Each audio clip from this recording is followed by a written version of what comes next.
First you wanna go to the left, then you wanna turn right. Wanna argue or... Look, shout out to Good Work. We're gonna be reacting to a video called What Do Accountants Really... No, what do consultants really do? Shout out to him. We got no camera. No, look, this is all going terribly wrong. We got No Light Sammy in the chat. Let me see a No Light Sammy in the chat right now. Let's see, what does a consultant actually do? I worked for a civil engineering consultancy over a year ago. I'm actually interested. I worked in consultancy and I don't even know.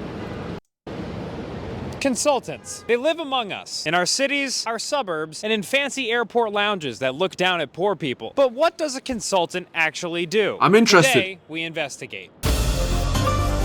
Today, we investigate it.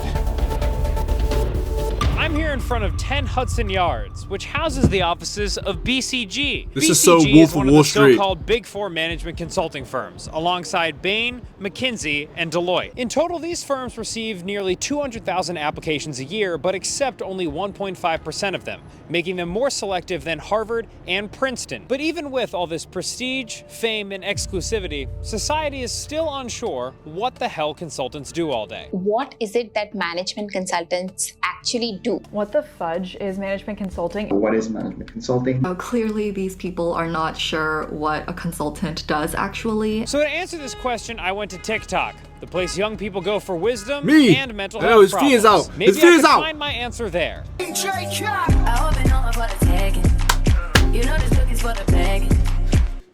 I could not. So then I went to the Bureau of Labor Statistics, which states that management consultants This guy sounds recommend really ways smart. to improve an organization's efficiency, which to me sounds boring. I had to go deeper. It was time for me to speak with somebody who had been inside the belly of the business beast and lived to tell the tale. My name is Tyler Cook. I live in New York, and I work What a as name. a research assistant at Columbia University. Tyler Cook is a research assistant at Columbia University, man with an earring, and former employee at Boston Consulting Group. Is this teeth fake in that picture? Actually do?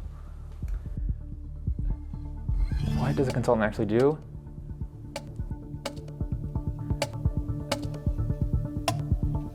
Don't say I don't know. I'd say go to meetings. Go to meetings and prepare for meetings. We need to get... Jesus Christ. It was worse than I thought. I was beginning to We need to fear get him that off the talking map. to a consultant was actually pushing me farther away from my answer.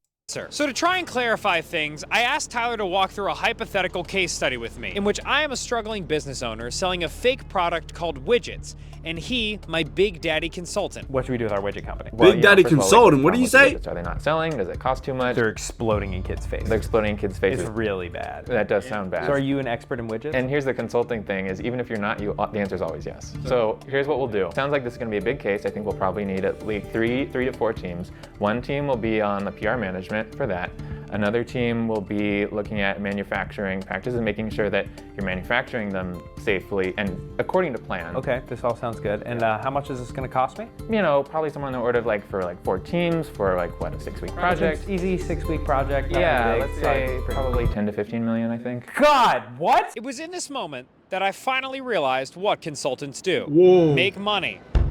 And lots of it. You know, there's a lot of people who deride consultants, say they're, useless and, they're basically regurgitating information that's being given to them. That's one thing and that does happen. But there's a lot of other work that consultants do. They can go into a company and change things, or they can go into a government and change things. And what I mean is they can change a structure. You hire McKinsey, McKinsey goes in and says, you know what, you need to cut staff. And then the CEO can say, these smart guys at McKinsey, they took a look at our company and they told us we have to cut staff. That's a very common use of consultants, but it does go way beyond that. Mike Forsyth and Walt Bogdanich are 2 reporters for the New York Times. Together, they wrote a book called When McKinsey Comes to Town. In it, they profile McKinsey & Company, the most This is so prestigious New York, consulting man. firm in the world. The book gives extensive detail of the firm's more toxic partnerships, from Big Tobacco to Juul, Purdue Pharmaceuticals, the Pentagon, and somehow the Anyone else Chinese see Pete government. there? And from their years of covering the biggest name in the industry, they were finally able to boil down exactly what a consultant does all day.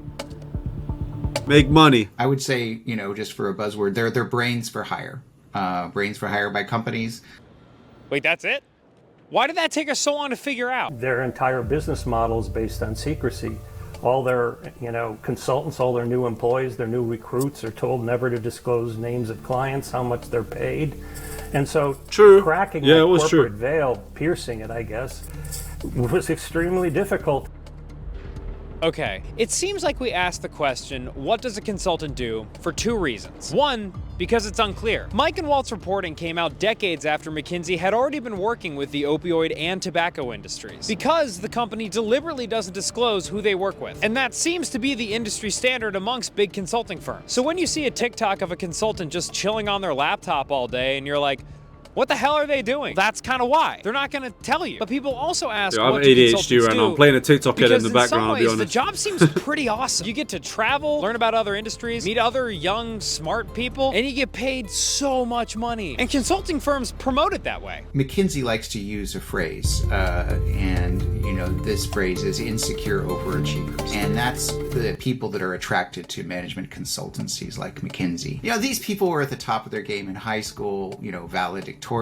They went to very often, an Ivy League school. They're facing the first time in their lives, they're going away from an institution and into the real world. And they want something that's an institution that's just as prestigious as the Harvard or Penn. Mom and dad and all their friends will be very proud of the fact that they got a job at McKinsey. It was very much understood that, you'll work here for a few years. Most people will not stay to become partners, but you'll get your skill set, and then along the way, you'll have fond memories of your time at BCG, you'll still have connections, and hopefully when you're at your C-suite, whatever, at your big corporation, you'll hire BCG consultants to do projects for you. Which is how we get here, I guess, to where management consulting is one of the most influential industries in the world. The only industry that could somehow work with tobacco and the FDA that regulates tobacco at the same time and charge so much money for it. It's an everything job, but it can also be a nothing job. The ideal place for someone that's well educated but kind of directionless to work on secret projects all day that may or may not help the world, but will certainly help a firm make a lot of money and add to that person's private network of connections. A network that would most certainly not include me. What the hell am I doing here? I just spent 6 hours ranting about people that will forever make more money than me. Oh, God. And now I guess the only question I have is, what do I do? How can I apply? Tyler's answer boiled W video, my boy. So it is true. I worked for a civil engineering. Wait, Morning Brew. Wait, what? down to an orgy of me. It's gonna be really big. Orgy. Wait, hold on now. The hell? Unlock for the client. What do I see? Okay, I see Morning Brew there. I remember when I used to do trading, but I used to do Forex trading like 3 years ago. And I remember using Morning Brew as one of my economic news. I don't know why I put apostrophes for that. But yeah, I used to work at a civil engineering consultancy. And what the guy said was very true. A lot of it's built in secrecy and in contracts and in NDAs where I was coming in as a graduate. I was not allowed to speak about any of that. It was a no-go. It was a no zone. You cannot talk about it. It's just because of how they've worded how consultancies structure and work is pretty much how it was when I joined civil engineering. So clearly it's a universal thing. My experience at that consultancy, I love the people there. They were amazing, but I just didn't feel like I fit in. And this is going to be a bit of off topic, so sit with me if you want to sit with me and listen to this. But being a black Muslim and trying to fit in with a majority white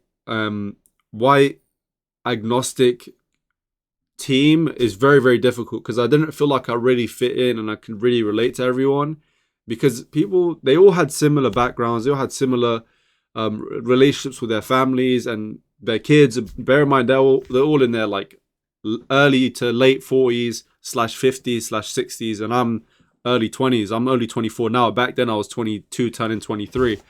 Actually, most of that time I was actually 23, and it felt so hard to fit in. You know, I couldn't really socialize in a degree where I felt like I can fully express myself. I always put myself in their shoes and could relate to them, but it was so hard to fit in.